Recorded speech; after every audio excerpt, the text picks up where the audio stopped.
ഗോകുലം ഗോപാലൻ വല്ലാത്ത കുരുക്കിലാണ് പെട്ടിരിക്കുന്നത്. ഇന്ത്യക്ക് പുറത്തു നിന്ന് പല വ്യക്തികളിൽ നിന്ന് ചിട്ടിയുമായി ബന്ധപ്പെട്ട പണം കൈപ്പറ്റി എന്നാണ് ED ഇപ്പോൾ പുറത്തുവിട്ടിരിക്കുന്ന വിവരങ്ങളിൽ നിന്ന് മനസ്സിലാക്കാൻ സാധിക്കുന്നത്.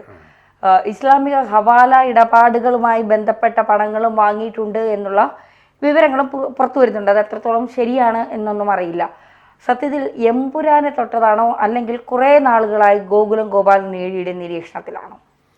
അല്ല, ഈ ധനാഢ്യന്മാരെല്ലാവരും ഈ നികുതിയുടെ ചാരവലയത്തിൽ വരും.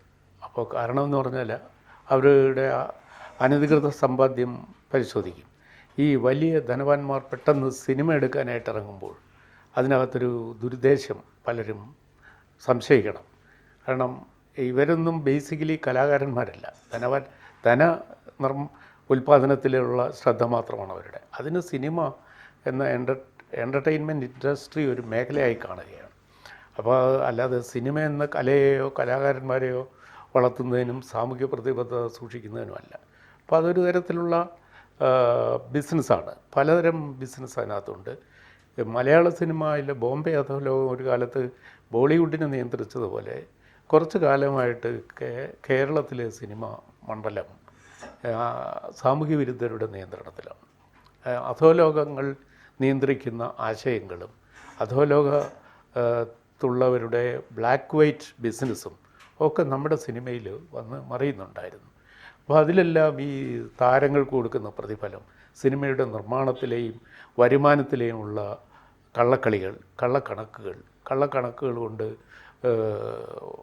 പ്രചരണം നടത്തി ഈ അനാവശ്യമായ കുപ്രസിദ്ധി നേടുക, എന്നിട്ട് അതിലൂടെ സിനിമയെ പ്രോത്സാഹിപ്പിക്കുക, ഇങ്ങനെ ഒരുപാട് അനഭിലഷണീയമായ കാര്യങ്ങളുണ്ടായിരുന്നു.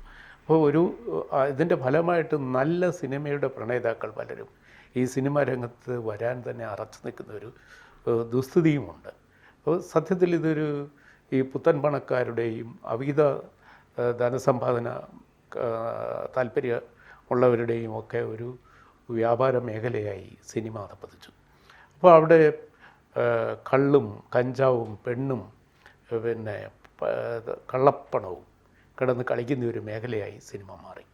ഇത് ഒരു കാലത്ത് ദാവൂദ് ഇബ്രാഹിമിനെ പോലെയുള്ള ഡൂൺസ് ബോംബെ സിനിമയെ നിയന്ത്രിച്ചതിന് തുല്യമായ ഒരു അവസ്ഥാവിശേഷം കേരളത്തിലുണ്ടായി. അപ്പോൾ അതിന് അനുകൂലമായ വിഷയങ്ങൾ തേടിപ്പോവുക, ചരിത്രത്തെ വളച്ചൊടിക്കുക, ചരിത്ര സംഭവങ്ങളെ അവർക്ക് അനുകൂലമായ ഏതെങ്കിലും തൽപരകക്ഷികൾക്ക് പണമിറക്കുന്ന തൽപരകക്ഷികളുടെ കുൽസിത രാഷ്ട്രീയത്തിന് അനുകൂലമായിട്ട് സംഭവങ്ങളെയും ചരിത്ര സംഭവങ്ങളെയും കഥകളെയും ഒക്കെ വളച്ചൊടിക്കുക, അതിനെ പ്രോത്സാഹിപ്പിക്കുന്ന തരത്തിലുള്ള സംഭാഷണങ്ങൾ ഉണ്ടാക്കുക, അതിനെ കൂലി എഴുത്തുകാരായ കുറേ ആളുകളെയും പരിശീലിപ്പിച്ചുകൊണ്ട് നടക്കുക. അങ്ങനെ സിനിമ മൊത്തത്തിൽ നമുക്കിന്ന് കൊള്ളരുതാത്തവന്മാരുടെ ഒരു കൂത്തരങ്ങായി മാറി. അപ്പോൾ ആ കൂട്ടത്തിൽ വന്ന ഏറ്റവും അവസാനത്തെ ഒരു കൃതിയാണ് സ്വയം എഡിറ്റിങ്ങിന് വിധേയമായി ഇപ്പോൾ ഒരുപാട് വിവാദത്തിൽപ്പെട്ടിരിക്കുന്ന എമ്പുരാൻ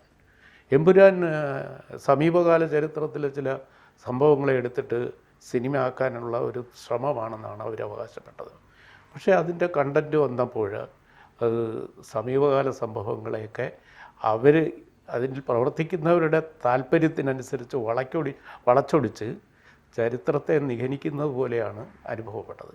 അത് വിവാദമായപ്പോൾ ആരെയെങ്ങും തിയേറ്റർ കത്തിക്കാനോ പ്രകടനം നടത്താനോ ബോംബെറിയാനോ ബഹളം ഉണ്ടാക്കാനോ ഒന്നും പോയില്ല. ഒരു പ്രകടനം പോലും കേരളത്തിൽ അതിൻ്റെ പേരിൽ നടന്നില്ല. പക്ഷേ ഇത് സോഷ്യൽ മീഡിയ ഇത് ചർച്ച ചെയ്തപ്പോൾ ജനങ്ങൾ രോഷാകുലരാകുന്നു എന്ന് മനസ്സിലാക്കി ഈ ജനങ്ങളുടെ ആരാധ്യപാത്രങ്ങളായ സിനിമാ നടന്മാരും സിനിമാ പ്രവർത്തകരും ഒരു സ്വയം എഡിറ്റിങ്ങിന് വിധേയമാക്കി.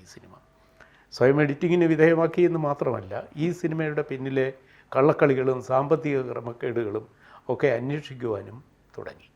അപ്പോൾ അതിൻ്റെ അന്വേഷണത്തിൻ്റെ ആദ്യ ഭാഗം എന്ന നിലയിലാണ് ഇതിൻ്റെ നിർമ്മാണത്തിൽ സഹകരിക്കുകയും ഇതിൻ്റെ വിതരണം ചുമതല ഏറ്റെടുക്കുകയും ചെയ്ത ഗോകുലം ഗ്രൂപ്പ് പെട്ടുപോയത്.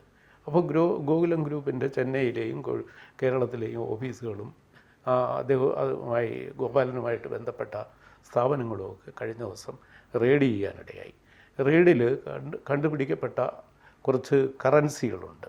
അതിൽ നമ്മുടെ നിലവിലുള്ള രാജ്യത്തെ നാണയവിനിമയ ചട്ടങ്ങളൊക്കെ ലംഘിച്ചിരിക്കുന്നു എന്നാണ് ഏറ്റവും പുതിയ വാർത്ത. ഇതുമായി ബന്ധപ്പെട്ട് ഈ RBI ചട്ടങ്ങൾ ലംഘിച്ചുകൊണ്ട് എന്നാണ് പറയുന്നത്. അതെ. പക്ഷേ എമ്പുരാനുമായി ബന്ധപ്പെട്ടല്ല ഈ റെയ്ഡ്, കുറേ നാളുകളായി ഇദ്ദേഹം നിരീക്ഷണത്തിലായിരുന്നു എന്നും പറയുന്നുണ്ട്. അപ്പോൾ കുറേ നാളുകളായി ഇത്തരം ഇടപാടുകൾ EDയുടെ നിരീക്ഷണത്തിലായിരുന്നു എന്നല്ലേ പറയേണ്ടത്? പെട്ടെന്ന് ഒരു നാൾ സിനിമ എടുക്കുന്നു. ഈ പലരും സാറ് സൂചിപ്പിച്ചതുപോലെ സിനിമ എടുക്കുന്നത് ഈ കള്ളപ്പണങ്ങൾ വെളുപ്പിക്കാനാണ്. അപ്പോൾ അത്തരത്തിൽ എമ്പുരാൻ വന്നതുകൊണ്ട് ഗോകുലം ഗോപാലിനെതിരെ ഒരു പക ആ ലെവലിലേക്കല്ലാതെ നേരത്തെ തന്നെ ED ഇക്കാര്യത്തിൽ ഇദ്ദേഹത്തിന്റെ കാര്യത്തിൽ ഒരു നിരീക്ഷണം ഉണ്ടായിരുന്നു എന്നല്ലേ നമുക്ക് മനസ്സിലാക്കേണ്ടത്? ഈ സിനിമയിൽ ഇത്തരം പ്രവണതകൾ നിയമ സംവിധാനം സൂക്ഷ്മമായിട്ട് നോക്കുന്നുണ്ടായിരുന്നു. ഇവരുടെയൊക്കെ രാഷ്ട്രീയ ബന്ധങ്ങളൊക്കെ വെച്ച് സംസ്ഥാനത്തെ അന്വേഷണ ഏജൻസികളൊന്നും വേണ്ട പോലെ ശ്രദ്ധിക്കുകയോ അത് പിന്തുടരുകയോ ചെയ്തില്ല. പക്ഷേ കേന്ദ്ര ഏജൻസി, അതായത് income tax department, enforcement department, ഇവർ കൃത്യമായി ഇത് വാച്ച് ചെയ്യും. ഇത് 4-5 സിനിമ എടുത്ത ഒരാളാണ്. വളരെ ഗംഭീരമായി ജനങ്ങൾ ആഘോഷിച്ച ചില സിനിമകളടക്കം പുരാണ കഥകളൊക്കെ എടുത്ത് സിനിമയാക്കിയ ആളാണ് ഗോകുലം ഗോപാലൻ. പുരാണ കഥകൾ എന്ന് പറയുന്നതിനകത്ത് സത്യത്തിൻ്റെ എലമെൻ്റ് കുറവാണ്. ഐതിഹ്യങ്ങളും പുരാണങ്ങളും ഒക്കെ എടുത്താൽ അതിൽ കുറേയധികം ഭാവനയും കെട്ടുകഥയും ഉണ്ടാകും. ഇപ്പം പഴശ്ശിരാജയെക്കുറിച്ചുള്ളതൊക്കെ സിനിമ വന്നപ്പോൾ അതിനകത്ത് ഒരുപാട് പൊടിപ്പും തെങ്ങലും ഉണ്ടായിരുന്നു. അത് ദേശപ്രേമപരവുമായിരുന്നു. പക്ഷേ എമ്പുരാൻ പോലെയുള്ള സംഭവം ഗുജറാത്ത് കലാപത്തിൻ്റെ പശ്ചാത്തലത്തിലാണ് എടുത്തത്. ഇപ്പോൾ BBC ഒരു ഡോക്യുമെൻ്ററി ചെയ്യാൻ ശ്രമിച്ചപ്പോൾ പോലും ഇന്ത്യ വിരുദ്ധമായ ഉള്ളടക്കം ഉള്ളതിനാൽ അത് ഇന്ത്യയിൽ പ്രദർശിപ്പിക്കുന്നതിന് വിലക്ക് വന്നു. എന്ന് മാത്രമല്ല, അന്ന് BBCയുടെ പ്രവർത്തനങ്ങളെ നിരീക്ഷിക്കുകയും നടപടിയൊക്കെ ഉണ്ടാക്കുകയും ചെയ്തു. അവർ മാപ്പ് പറഞ്ഞാണ് തലയൂരിയത്. അതുപോലെ ഈ ചരിത്ര സംഭവങ്ങളെ എടുത്ത ഒരു സിനിമ ആകുമ്പോൾ അത് സമീപകാല ചരിത്രവും പ്രധാനമന്ത്രിയെയും ആഭ്യന്തരമന്ത്രിയെയും ഒക്കെ നേരിട്ട് ഇല്ലാ കഥകൾ കൊണ്ട് കുറ്റപ്പെടുത്തുന്ന ഒരു പ്രവണതയും കണ്ടപ്പോൾ അത് കക്ഷി രാഷ്ട്രീയത്തിലുള്ള ആരെയോ പ്രീണിപ്പിക്കുവാൻ വേണ്ടി, ഏതെങ്കിലും സംഘടനയോ പ്രസ്ഥാനത്തെയോ ഒക്കെ പ്രീണിപ്പിക്കുവാൻ വേണ്ടി പറയുന്ന ചരിത്രത്തെ വളച്ചൊടിക്കലാണെന്ന് കണ്ടെത്താൻ വിഷമമുണ്ടായില്ല. അങ്ങനെ വന്നപ്പോൾ സത്യസന്ധമല്ലാത്ത ഒരു ആശയപ്രചരണത്തിന് ഇങ്ങനെ പണം വിനിയോഗിക്കുന്ന ആരാണ് എന്ന് തീർച്ചയായിട്ടും അധികൃതർ അന്വേഷിക്കും. അതിൻ്റെ പ്രൊമോഷനും അതിൻ്റെ നിർമ്മാണത്തിൽ സഹകരിക്കുകയൊക്കെ ചെയ്യുന്ന ആൾ ദൗർഭാഗ്യവശാൽ ചിട്ടി കമ്പനി ഉടമയായ ഗോകുലം ഗോപാലനായി. അദ്ദേഹത്തെ റെഡി ചെയ്തു.